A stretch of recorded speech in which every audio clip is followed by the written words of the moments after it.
Hey everyone, I had Nate Jackson on the show the other day. He was a really down-to-earth guy, clearly chasing some huge goals, as he just won the World Team Trials and will be heading to Final X to take on J'den Cox. I don't want to spoil anything, but he was a natter away from probably being done with the sport altogether, and I'll say it now, I am extremely happy he is back because he is easily one of the most entertaining domestic wrestlers to watch right now. He also probably had some of the best insights I've ever heard on the show, and if you want more of the conversation, the full unedited version has been available on Patreon for quite a while now, so if you want to support the channel, feel free to head over there. But besides that, be sure to like, comment, and subscribe, everyone. And now let's listen to one of USA Wrestling's best in Nate Jackson.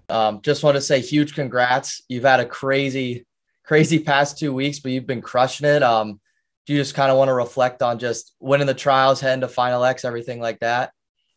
Yeah, I've had a roundabout journey here. So, so there's actually some issues that happened earlier. So last year, actually, I competed at the Pan Am Championships in Guatemala, and they had a outbreak of meat contaminant in Guatemala. So about 30% of the individuals who were tested positive for some meat contaminant.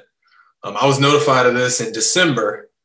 And when I was notified, I went on a provisionary suspension from competing. So I couldn't wrestle at the Bill Farrell. I couldn't wrestle at the U.S. Open. And I actually got cleared the day before Last Chance Qualifier to wrestle. No way. Wow. But, man, it's like we could joke about it now. And it's funny to think about. But, yeah, it was potentially career ending because this would have been a 4-year ban had I not been exonerated. And yeah, so I've been really just battling with that from a legal aspect for the last couple of months, and also just trying to stay focused. So wrestling at Last Chance was pretty funny and pretty crazy and surreal. Like, it was weird being out there because I hadn't competed all year. And honestly, I didn't really see myself actually competing because this was the first case that was ever overturned of this type of meat contaminant. So I didn't really know what to expect. And then obviously wrestling at World Team Trials, I felt like a wrestler again. And it was really great and cool experience. And you're just excited to keep it rolling. I can't believe that. How did you just stay sort of composed during that? And what were just some steps when you, I don't want to use the word pop, but when you popped, how what in your mind was all right, we have to do this, this, and this next? Yeah. So, staying composed was pretty difficult because I was dealing with frustrations of why did this happen? I was thinking about different aspects of okay, I could have done this better. I could have trained better here and there. Obviously you check in and out if you don't really know what to expect. But at the end of the day, I was really grateful to be there. And I think that gratefulness helped me take advantage of the opportunity. Now, when I did come back with a positive test result, I was actually notified by the head coach of USA Wrestling, Bill Zadick, because the testing agency, I guess they had the wrong email address or whatever. And I don't take any supplements. I don't take whey protein or anything like that. I get all of my nutrition through my diet. So I was very caught off guard and not really knowing what to expect because I'd never dealt with this type of thing specifically. So yeah, I really wanted to make sure I had a good support system that believed in me and that was behind me. And then I just kind of trusted them, leaned on them, and just was honest and open with them. We had to get a lot of information about where all the places I ate while I was in Guatemala, what I ate specifically, what different times and all type of stuff. So it was crazy. It was a lot of hustling. One thing that I still had some questions about is why did I get notified 6 months after I competed instead of that, a couple weeks, like how it should normally be? Obviously there was Olympic trials and World Team Trials in between, Olympic Games, World Championships. So I'm thinking well, maybe they didn't release this stuff because other people who competed in that were in the same pool and they didn't want them to be banned. And then you start thinking about well, that's a little bit corrupt. That's not good. So yeah, man, it's weird. And I still have a lot of questions, but I'm happy to be on this side of it and have that be put behind me. where I can continue to kind of track down my goals, where I didn't know if I really would have those. So I'm super grateful. Yeah, no, I'm really glad to see you back. And it shows in your wrestling. I'm sure at Last Chance and then definitely at the trials, you were like, it probably was a huge weight just lifted off of you. You just didn't have to worry about it. And in your training, it probably correlates as well. And then talking about the trials, just going match by match, you had, I think almost everyone in your weight was from the ACC. Just fun fact, I guess. Maybe there was one other, but there was some ACC experienced guys. How was it just wrestling some of those dudes? Have you wrestled any of them before and taking home gold? How'd that feel? So my first match, I wrestled an opponent I'd never wrestled. And then my second match, I wrestled a guy who I'd wrestled with in practice before.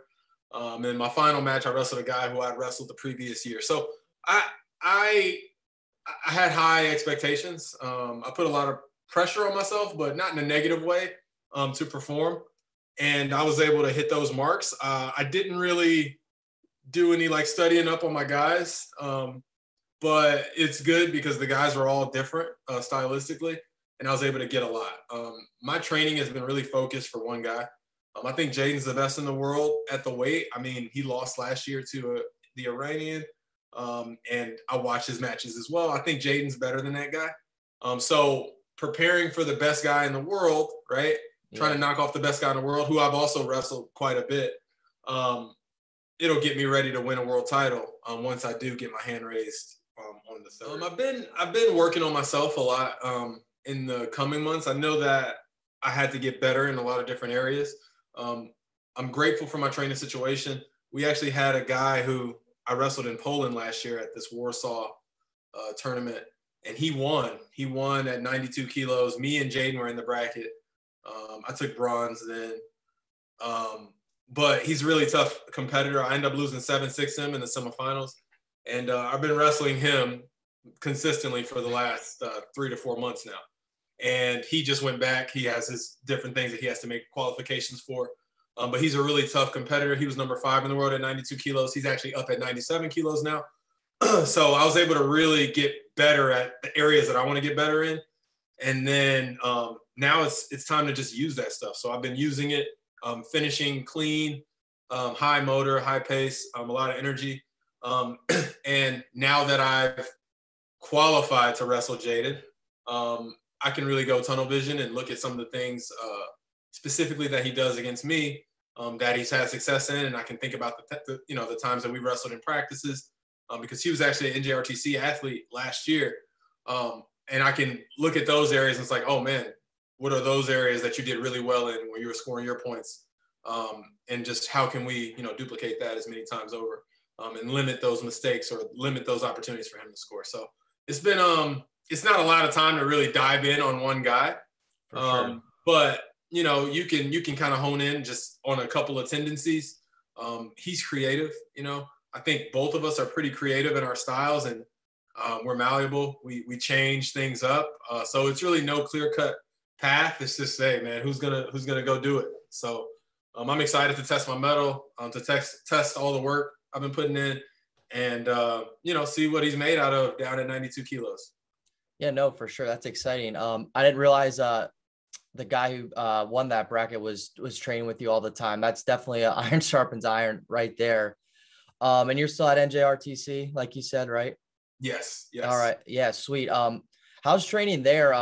They get a huge elite group of guys from all weight classes. So I'm just really curious to just sort of pick your brain about that RTC and what sort of what do you think attracts so many athletes there and especially yourself? Yeah. So I've had the benefit of, jumping on the Princeton team and being here right in the formation of the NJRTC, right when Reese came right after I came. And I think what attracts guys is our attitudes that we go in daily, not only during competition, but through each week. It's a pretty infectious attitude. We have fun, we keep it loose, we keep it light, and then Reese is just really good at what he does. So I consider myself a pretty slow learner. Reese has a couple of things that he does exceptionally well. And over time, I've just picked up those things that he does really well. Obviously, I have my strengths. And then, we just bounce things off each other all day. So while I'm home, he'll send me a video of somebody wrestling, whether it's domestic or overseas. And we're talking about, hey, see, this is kind of what I was talking about. Hey, this is kind of what you were talking about. Wow. I like it. I like this. How can we add that? So it's a pretty grounded, like we're right in the trenches with each other, working on this stuff, working on getting better every day, where sometimes even from a collegiate perspective, somebody's talking at you, and talking down to you, which I don't know if I would be super receptive to that since I went through it as a college wrestler. I'm a college coach now. Like, I need somebody to be, even if they have something that's a little bit higher level, we have to be looking at this together. I'm always giving them insight on what I'm seeing and whatnot. So we're super collaborative. And then guys who jump in, like you think about Pat Downey's, Tyler Graff, like when they came, it was an instant change because because of the environment, instant change where they had a lot of success. Guys like Chance Marsteller, he's been training with us for the last couple of weeks. Obviously, Jordan Oliver, he's been at NYC RTC, but we make trips up there every now and then, and Reese corners him. The reason that Reese is a part of this, and people are having success, he's tied to these people. It's no mistake. It's because of the attitude and his outlook, and it's super relatable. Yeah, no, that's really awesome. It sounds more like a community rather than just a place to train. Sounds like you guys are constantly working together. I don't know if you can answer this, but when did you sort of realize, instead of being like coached, I guess more of like a collaborative effort? I really want to just sort of ask more about that, because you said it's more like the collaborative effort. Was there like a point you can look back on where you're like, oh, I need it to be more like this, or it's just not going to work for me anymore? Yeah, I think about I wrestled in 2019, I believe, or 2018. I think it's 19. And I didn't have a good performance at World Team Trials that I wanted to have. And I'm thinking about leading up to that.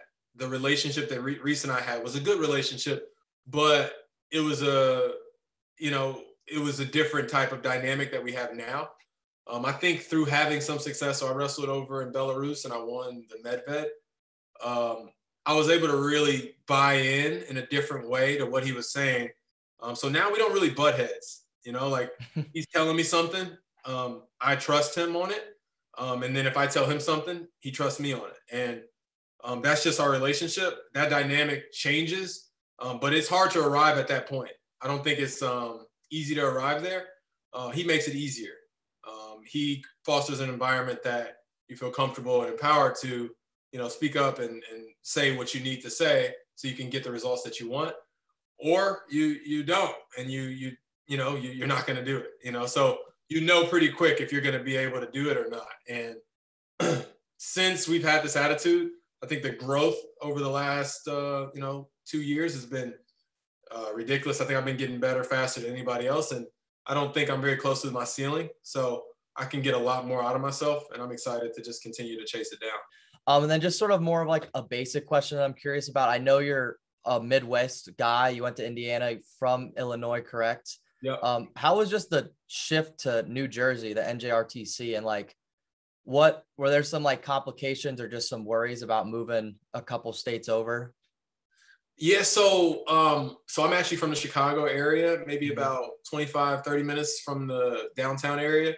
So for me, it was a bigger culture shift, me moving from where I am, able to just jump on a train and be in the city, or access to a lot of like, malls and, amusement parks and things like that if I want, just to kind of take my mind away from things.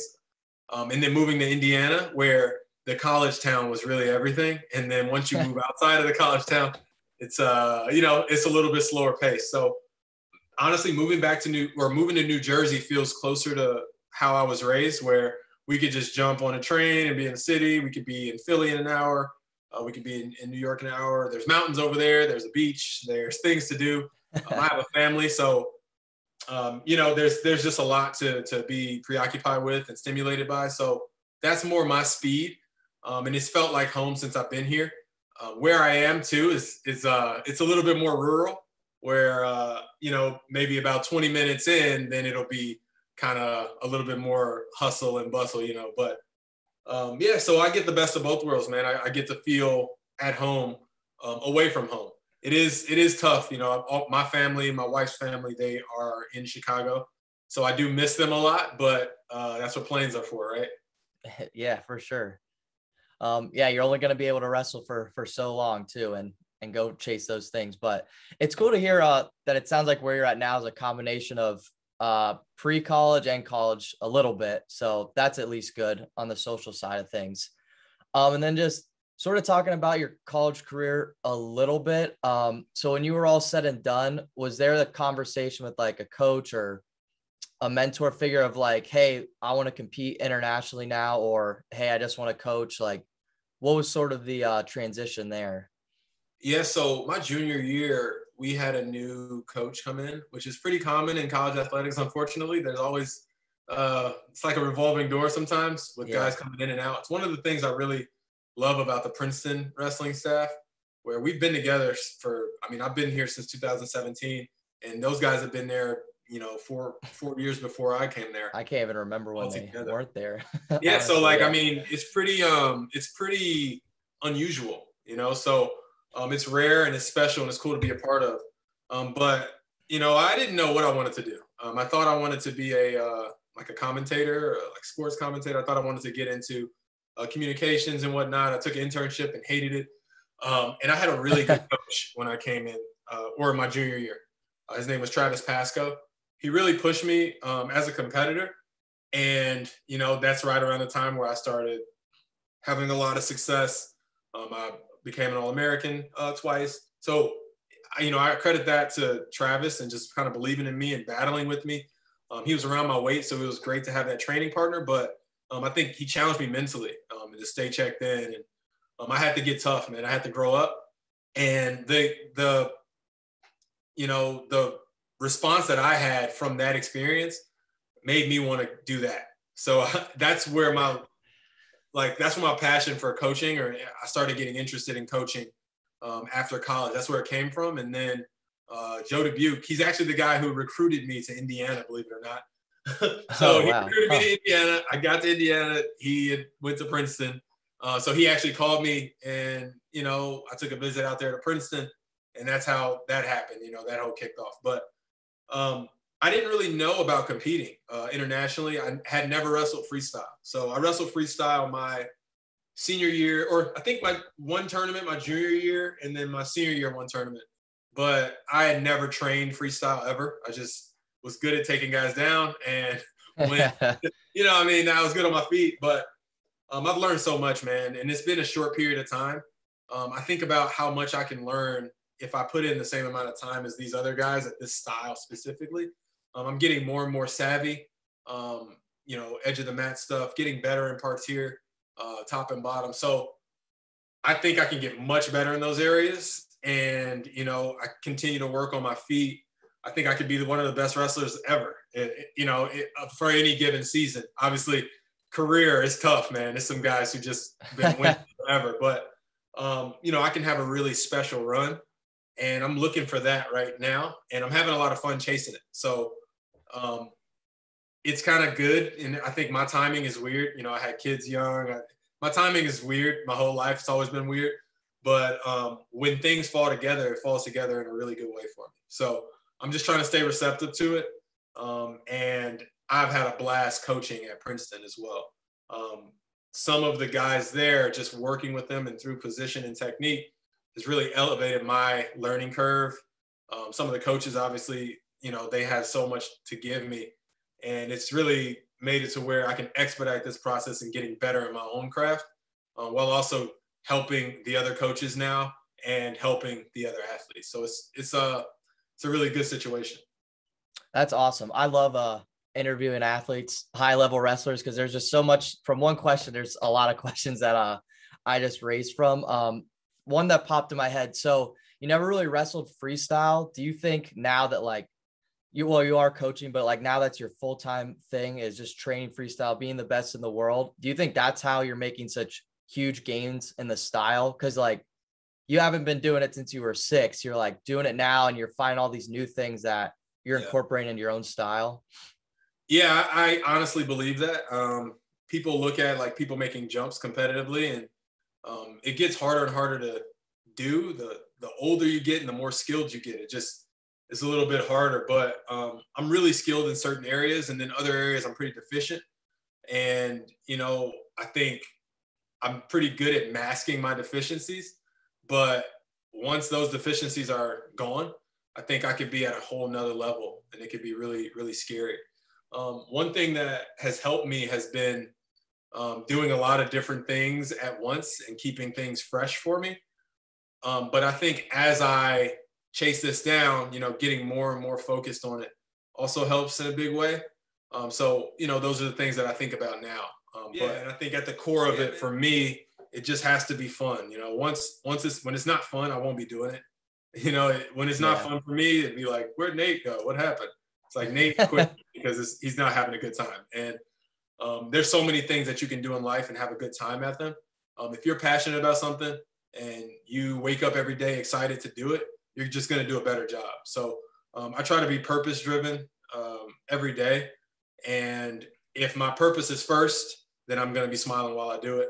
And if that wanes, then that probably means that something else is pulling me away, and I need to put more time into that. And then one more thing leading back to college. You said when your other coach came in, you said you had to get a little tougher. It sort of reminded me of just like the culture shift, like with you and Reese, and then with your old Indiana coach. What was like a turning point where you're like, all right, I have to buy into the culture and really change some things? Yeah. I mean, sometimes it's, I was a loner in college. Like, I wish I was a better leader. I think that's my biggest regret, is just being a better leader, more vocal, but also more supportive to the different needs that we had on that team. I think of, if you put me, Nate Jackson, who I am right now, into an environment like that, we had the talent to be just as good as a lot of these teams. But I wasn't, and for whatever reason, I was hyper-focused on myself. And having that different coach and that different perspective allowed me to think outside of myself for a second, allowed me to, be held accountable. I think that was the biggest thing. Like, I had somebody else that I didn't want to let down because I knew how much they cared about my success. I think I could have fostered a better environment for that toward the other guys on my team, because I didn't. There was no pressure on those guys to do anything for the team or for me. It was like, hey, worry about yourself, and, it gets played out. I think one thing about my relationship with Reese is we hold each other accountable.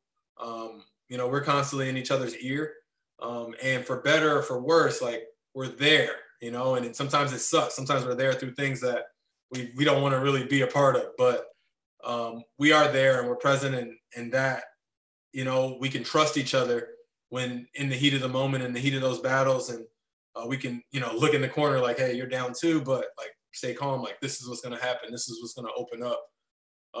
And, I think it's really changed me. It's changed me. So, even through my experience with other teammates, being able to depend on them when other people wouldn't depend on them, and different things, so I've learned a lot, man. I've learned a lot through my experiences at NJRTC. I've learned a lot from the athletes, obviously from Reese, from the other coaches, from my Princeton guys. But then, kind of when you put it all together, it's like, what does it make? And I think it just makes a really, a person who knows what they want and knows what they want to do. So I said I was going to go 40-0 at the World Team Trials. I said I was going to go scoreless or give up no points at the last chance. So, just got to keep speaking those things into existence, and then make sure that I'm standing at my square and holding, just holding the right cards, Yeah. Yeah, no, that's a great reflection. Really great segment there. Just sort of talking about being accountable and just, yeah, no, that was great. Another thing I'm really, really curious about, just to sort of, for anyone who's listening, who's like scared to like gain weight in the sport or cut too much weight. In college, you wrestled 174, and now you wrestle 92 kilograms. So ever since you've been popping off on the scene, the freestyle scene, I've always wanted to ask, even before I created this YouTube channel, I was like, how how did you think when you just, like, I don't want to say ballooned up, but just basically grew almost 30 pounds to wrestle 92? Yeah. I think for me, it kind of goes back to high school, actually. So I was like a big weight cutter, like I was pretty small actually before high school, or actually at the beginning of high school, I wrestled at 112, which was pretty small. But wow. I went from 112, and then I had a pretty good year. Had a really competitive match with the number 1 guy in the state, won regionals, won sectionals, and then didn't wrestle at state because of weight issues. And from that moment, I think, and I've had other weight cutting experiences that I can get into, but from that moment, I just knew that if I was going to do this sport and really get better at it and stay with it, really at that point, it was really just, if I'm going to stay wrestling, then I need to wrestle what I weigh. So from 112, I went up to 140, then I went up to 152, then I won my first state title at 170. And from there, I wrestled at 174 in college. For 3 years, I probably, that last year, 174 was a big pull. But, that comes back to, hey, what are your goals? Do you think you can win a national title at this weight? That's what it was for me. I thought that I could win a national title. I became an All-American that year at 174, and then I went up to 184. And the boneheaded in me thought, well, if I'm going to wrestle internationally, I probably need to cut weight again.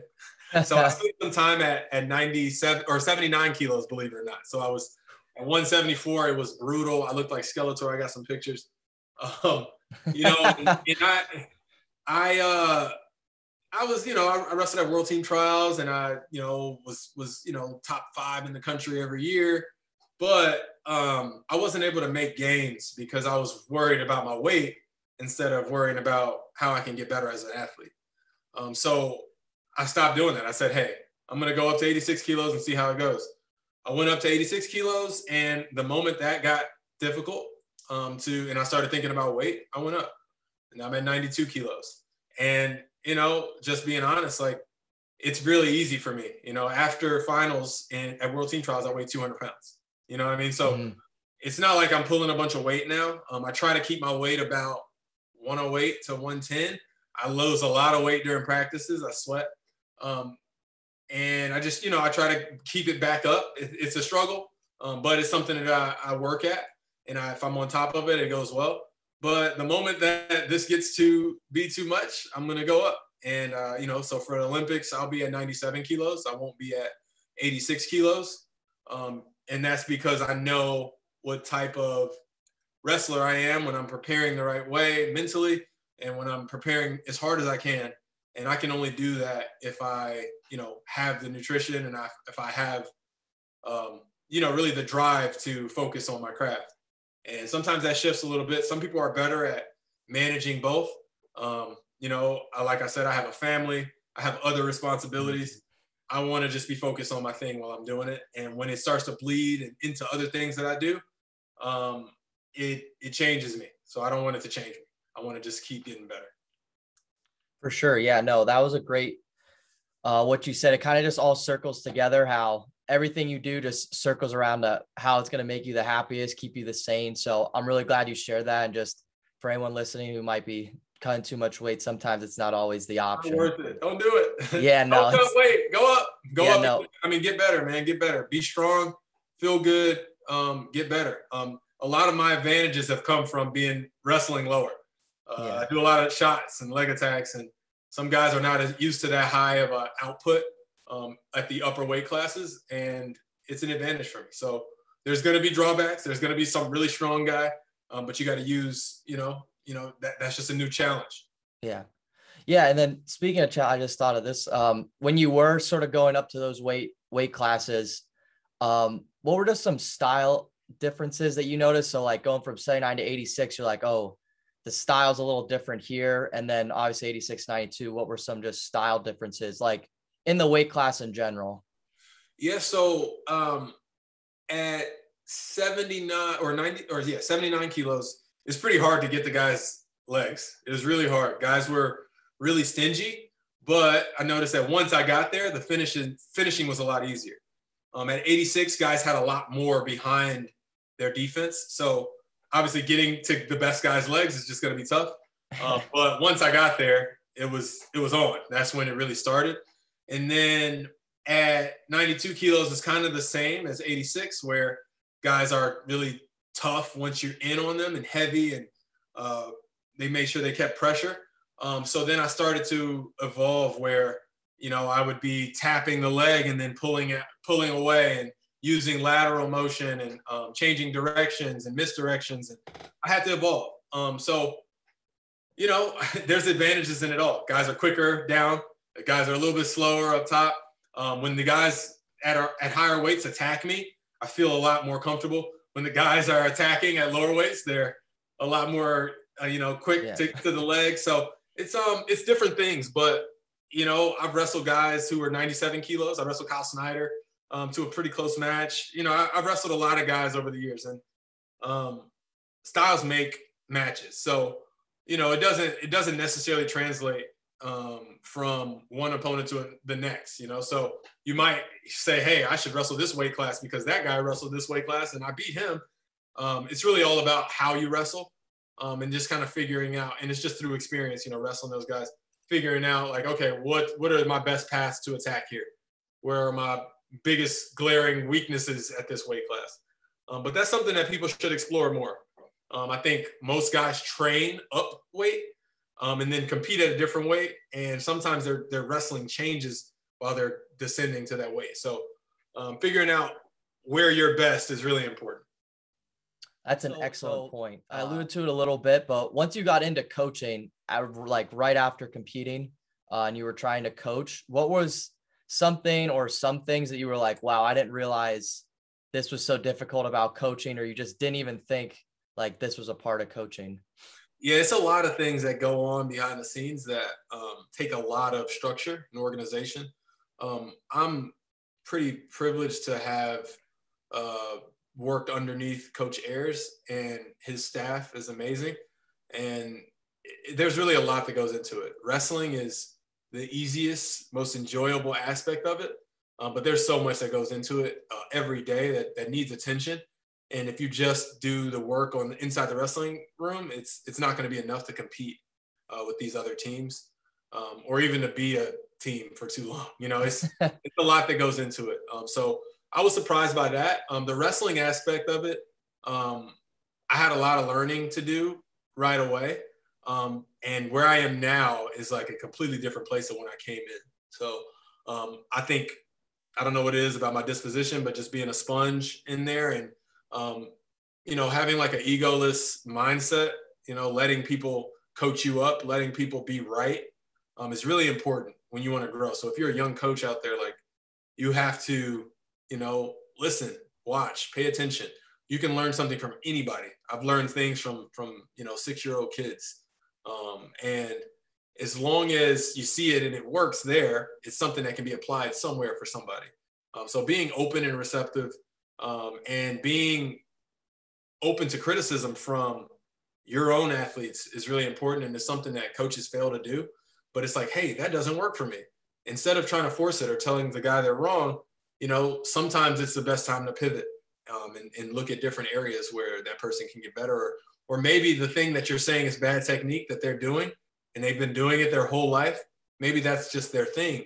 And, it needs maybe some cleaning up, but it shouldn't be discounted. So I think that,